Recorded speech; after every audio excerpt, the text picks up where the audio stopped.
people ask me, you know, have I not learned all the skills? But, you know, here's what I have learned in all those years.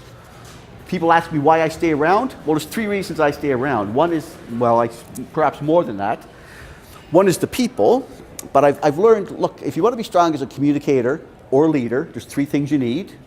You need a base of knowledge, you need practice, and you need feedback. So the knowledge comes from 100 places, right? You can take a 1-day course, you can watch TED Talks, you can watch YouTube videos, you can take a university course. The knowledge can come from 100 places. But you can have a PhD in how to be a great speaker, but that will not make you a good speaker, as anybody who's taken a university course realizes, right? But you do need some knowledge. But you need a place to practice as well. So if you're a teacher in front of students every day, you get a chance to deliver a message, to plan a message and deliver a message. If you're in sales, you're presenting to customers all the time, but you don't get much feedback. And you need the feedback to develop, right? You need someone who can say, here's some strengths, turn the strengths up, emphasize those. Here's some weaknesses, turn those down or fix them. You need feedback. So you need those 3 things, the knowledge, the practice, the feedback, and that's why I stay in Toastmasters. I continue to look for new things to talk about. I find things I'm passionate about, and I plan the speech, and I deliver the speech, and I get feedback from my Toastmaster members. And the plan never goes exactly as you expect, right? Never goes exactly as you expect, whether it's a microphone issue or you forget to say something. A friend of mine's been a very successful publisher, and he's won national publishing awards, and he used to write speeches for people. So when he came to my Toastmaster club, he'd write out all his speeches. And now he's realized that, look, it's much more effective for him to just make some notes and stand before an audience as I stand before you and speak to those key points. And he came to the realization, he said, you know, I sat down after doing a speech and I realized he had a couple of great lines and I forgot them. But the audience didn't know that. So he still delivered a great speech. So I wanted to take you through that, through my background and one of the reasons that I stay. Let's see, there's a few things I wanted to cover off for sure. Yeah, I wanted to talk about, so the theme of the talk is, you know, don't let your past define your future. So for me, I was successful at IT in my IT career, but in my business, in the telecom business, it was sales and marketing who drove the business. And I said, I got to do that. The sales guys and the sales girls and the marketing people, they drive the business. So I got involved in sales and marketing, and that continues to be the career these days. I've retired from one company after 30 years. I continue to do some consulting in sales and marketing. I'm doing some training, some speaking. I'm working on 3 books. The first one's with an editor right now. That's about public speaking. Second one's going to be about how I kind of accidentally visited all the major league ballparks. It's funny because I had to give a speech at one of my clubs. It was just to entertain, so I said, I'll talk about that. That's kind of goofy. So I just gave an entertaining speech about visiting all 30 major league ballparks, 33 major league ballparks actually, including the one in Montreal. And I gave the speech. What surprised me with the feedback was a lot of people love baseball, I knew that, but some people were just intrigued by the travel and how I was in Pittsburgh at lunchtime on a Thursday, in Cleveland on Friday night, in Cincinnati on Saturday afternoon, and Atlanta on Sunday afternoon, and at a board meeting on Sunday night, sunburned, happy, tired, but they loved the logistics and the travel descriptions. So I realized that, you know, that's worth documenting, and so I'm working on that these days. And I want to say this, well, I need to be careful how I say this, but I don't want to be defined by some of those things I did in the past, including being international president. And I'm very proud to have served this amazing organization of Toastmasters as international president. What an incredible honor. We've got 350,000 members, and every year one is selected to be international president. I was pleased to be on the board with Mr. Jim Sultan and other tremendous people over the years. But I don't want to stop there. I can't stop there. And I don't want you to stop with whatever you're doing.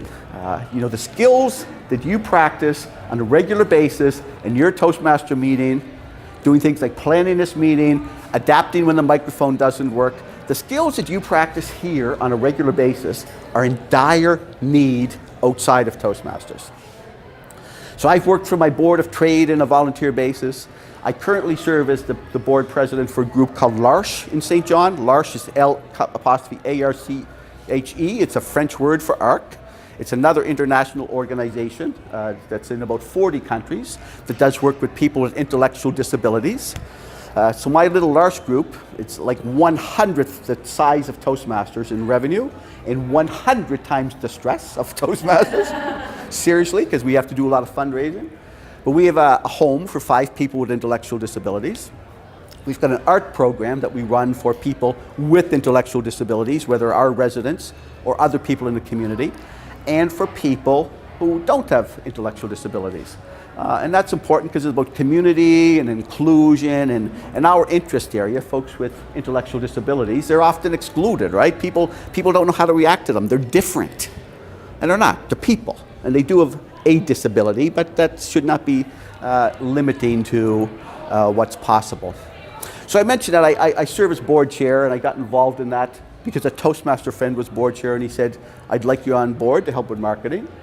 And I thought to myself, well, that doesn't sound like fun, but it's the right thing to do.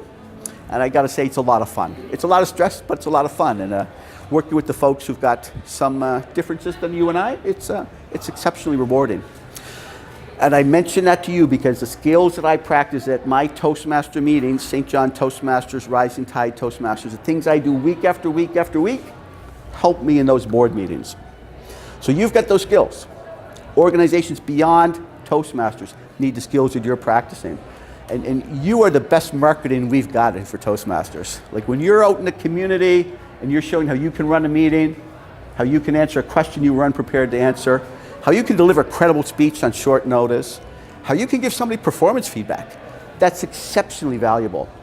So I ask you to find opportunities beyond Toastmasters. Be proud of what you're doing in Toastmasters, but don't contain yourself to Toastmasters. I ask you, get outside, stretch your skills.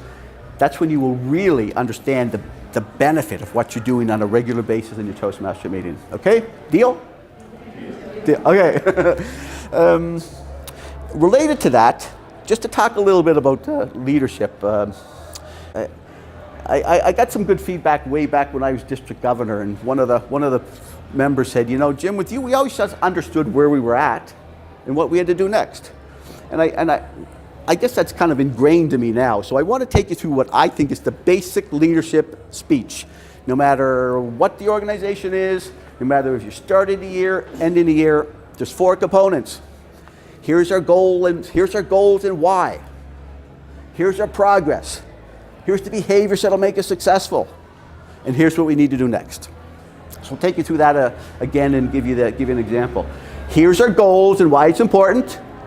Here's our progress. Here's behaviors that'll make us successful. And here's what we need to do next. So most of you are involved in Toastmaster clubs. So the goals are obvious. I'm going to grab my water if you don't mind.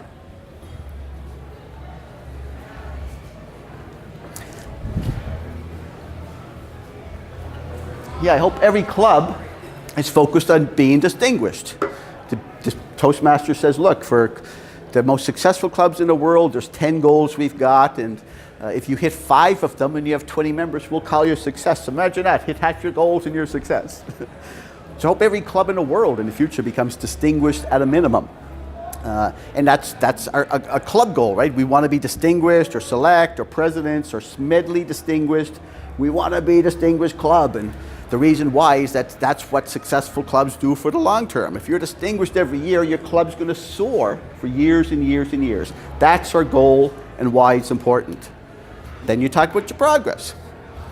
Your progress, in one of my clubs, we've got 7 goals met, but only 15 members. That's our reality. We've got 7 of the goals met, 15 members. If we don't get to 20 members, we're not going to be successful. That's our progress. Here's the important part. Then you talk about behaviors. And I'll pick somebody from the audience. I'll say, you know, Pat invited a guest last week. Pat invited, thank you, Pat. So you recognize the behaviors that'll make you successful. And Jim invited a guest a couple of weeks ago. Guys, that's the sort of behavior that's going to lead us to become distinguished and hit 20 members. So what do we need to do next? What can we do to drive more guests into the room? So that's my example of the basic leadership speech. What's our goal and why? What's our progress? What are the behaviors that'll make us successful? and what do we need to do next. Does that make sense?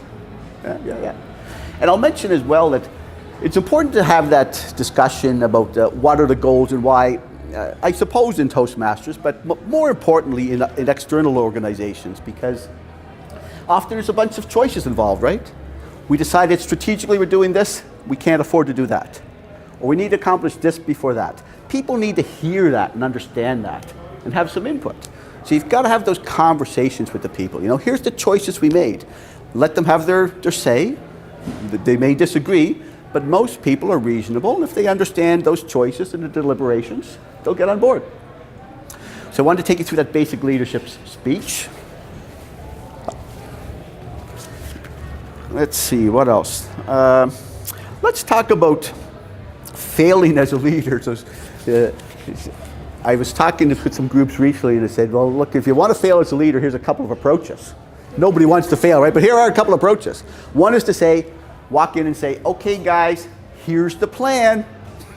Okay? Here's how we're going to be distinguished. I got it. Listen up. You know what people do, right? Jim doesn't need our help. Doesn't want our advice. So that's a very bad approach. Bad approach number 2 is say, they're not listening, they're not going to get involved, I'm going to do it on myself. And sometimes people choose to do that. And that can work for a short period of time. It might even work for a long period of time. But it will make you exceptionally tired. People will turn away. When you get into trouble, when you get busy, sick, you won't get any help. So don't take those approaches. The best approach, in my opinion, in my experience, is to say, as I suggested in that basic leadership speech, here's some goals and some options. How should we progress? Are these the things we're going to focus upon? If we're going to achieve these things, what are some approaches to get them done? And that's all about getting buy-in and having them own the goals and the approaches. And what's really powerful is if you had an idea and someone else voices it and owns it, that's a big win. If they'll put their energy into doing it. We heard an example of that tonight, didn't we? Todd talked about that in his introduction. He said, hey, why don't we have Jim speak? That's great. You're responsible. But Todd's done a great job, so thanks for the invitation, Todd. So let's see, what else? That's probably about, how's my time here? 16:15, okay. And I've allocated 30? I think I'd go right to Q&A because, this is about you. I can share in my experience. Speak to Pathways? So Pathways, of course, is the educational program going forward. The old program disappears next June, so in 13, 14 months. So I'm excited by the success stories I've heard. And I've completed level 2 in Pathways in presentation mastery. I'm working on my level 3 right now. I don't enjoy base camp, I must say. Yeah, it's a quirky interface, isn't it? Yeah, it's a very quirky interface. But I've learned, I've gotten through level 2 now, and I learned the trick for me is do the assessment beforehand, do the assessment afterwards, and it's done. And actually, then it unlocks the next levels. It's not that hard. It's not a nice design, but it's not that hard. It's kind of funny because I think back when you first joined Toastmasters for the old timers and you got your manuals, that was overwhelming. Remember all those speeches and a competent leader manual, and how many things did you have to do in competent leader manual? Like 35 or 37? So pretty overwhelming, but we forget that. So what I find with Pathways personally is the new people who are coming in that's just the program. and they're enjoying it, and they're getting involved and getting engaged. And I've heard 3 success stories recently that really make me encouraged. One happened in my club, and there's a guy who's a sales manager for Moosehead Breweries. Moosehead sells all over the world. So he's got a sales team, and he was working through the coaching program. And one of the assignments was talk to somebody not in Toastmasters that you coach or mentor and get feedback. So he sat down with one of his employees. And he said, how am I doing as a coach? It's like, not very good. So he learned that he was not very good at being clear on the goals and expectations and giving performance feedback. And, to learn that because Toastmasters forced you to learn that, and a boss didn't finally come down and say, look, it's just not working out. Like, isn't that's fabulous that happened. And I was talking to another lady. Actually, I was in Taiwan a couple of weeks ago on personal travel, and I did a presentation like this. And one lady was a nurse, and it's a pretty small change that she made in her life, but she said, I was viewed as being very directive, very bossy. And she learned by going through that process and watching the videos. There was a small phrase she learned, and I think it was simply "if you please" or "if you would." She just learned to change a sentence around that just changed her perception. She's noticed a change in perception. That's exceptionally powerful. And there was a third example I'm not remembering at the moment, but I'm excited by Pathways, and I recognize it's a massive change for this organization. But I'm excited by stories like that, by the new people working through it and having those revelations. So I know there's going to be some changes to the base camp. The content in Pathways is phenomenal, and those are two success stories that I've known already. If you've got more, I'd love to hear them, because that's what we need to focus on. This is a platform that'll serve us exceptionally well. And, I think in many ways we've been lucky, because for a long time, our past educational program was fabulous for content, but it's pretty odd in 2019 to be saying, you'll fill out an application form, we'll send in the money to Toastmasters. Within a week, you'll have your paper manuals and you can start. That's just not the way the world works anymore, right? The way the world works now is you want something on eBay, you go on, and I should mention Amazon, right? I'm in Seattle. So you go into Amazon and you find something you like, and bang, you can have it next day. That's the world we're in today. So I know there's some growing pains, but I'm delighted by the content. I'm glad to hear that some changes are taking place with Basecamp, but I also have to acknowledge that for newer members coming in, they're just very accepting it. It's the new platform, and it's delivered some very good benefits to some people already. Any other questions? Molly, yeah. What led you to think about becoming the international president of Toastmasters? Yeah, I never moved very quickly for all the roles. For me? Oh, the question was, what moved me to consider running for international president? So I'm selfish with my time. Always have been and always will be. I'm always looking at, look, can I make a contribution, and what do I get out of it? So for me, I was a member, as I told you, back in 1987. I served in a couple of club roles, and people said, you should be an area director. I said, let me just think about that. That took me a couple of years. And actually, for every position I've taken, it took me a couple of years for me to think about it and go through those questions. Can I contribute, and what will I develop from it? So for me, I finished as district director. I didn't run immediately for the board, and after I left the board, it was 6 or 7 years before I offered to run for second vice president in all those positions. So for me, it was simply recognizing that, yeah, I did have something to offer, and I would gain from it. And while it's a significant amount of time, it's not a full-time job. And I often say to audiences, I'll say to you, like Toastmasters is not my number one priority. It cannot be my number one priority. It can't be your number one priority, right? You've got family, you've got job, you've got community. There's lots of priorities. But we can manage. Successful people manage multiple priorities. So I make time for Toastmasters every week. Actually, I'm very proud. I serve as educational vice president at one club, and I'm sergeant at arms for my morning club, for my Rising Tide club. And they kid me about that. They said, so you were international president, and now you're sergeant at arms. You've risen to your level of competence, Jim.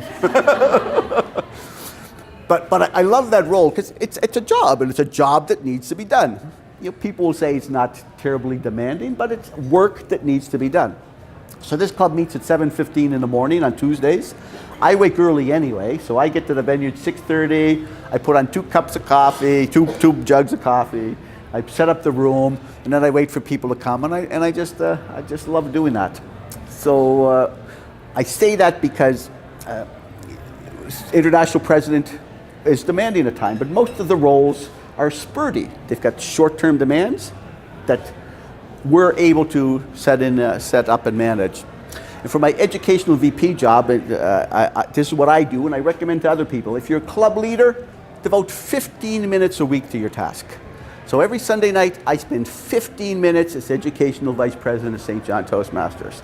And I look at my schedule, and I revise it a bit, and I plan for the future. Maybe I call a member I haven't seen for a while, or I send some emails. And so I spend 15 minutes, and there's a trick in that. And I'll tell you what the trick is. I'm playing a trick on you, because if you take that advice and you spend 15 minutes on a regular basis in your club leadership role, sometime you're going to look at your watch and say, that was 2 hours. Right? Jim said 15 minutes, I spent 15 minutes, he tricked me. I'm telling you I'm tricking you. But it's not 15 minutes that you regret. It's 2 hours that you regret. It's 2 hours because you got engaged. You're having fun. You're getting excited. You're planning out a special meeting. You had a great conversation with one of your members. It's the discipline of just doing a little bit, keeping some progress, keeping some momentum that will make you successful in the long term. Whether that's with the Board of Trade, or me with Lars, or you as a club officer, or you as a district officer. District officers need to spend a little more than 15 minutes a week, but again, it's the discipline that keeps things moving. So that's my answer to the question about how did I ended up serving as an international president and deciding to run. I came to the point where I said, I've got something to offer, I see how it can benefit, and I can see how this fits in with everything else I need to do. Anybody else? Yes, Jackie. Do you feel that you had any weaknesses in leadership that became strengths because of your experience in Toastmasters? Or, as you consider that, maybe you could also, that becomes to mind, tell us what your favorite part about leadership in Toastmasters has been, maybe your least favorite part. Yeah, well, there's a lot there. So weaknesses, yeah, a lot of things that were weaknesses became strengths, and I've still got weaknesses. There's still things that I'm not strong at. I mentioned how a mistake can be to say, look, here's the answer, let's get going. So I don't do that anymore, but I can be quick to assume that everybody's on board. So I think I'm getting better and better. I am getting better and better, but I still got a ways to go to ensure everybody's on board, right? To make sure that the voices are heard. Are we committed? We've set a path, folks. Are we prepared to go on this? So that's something I continue to work at.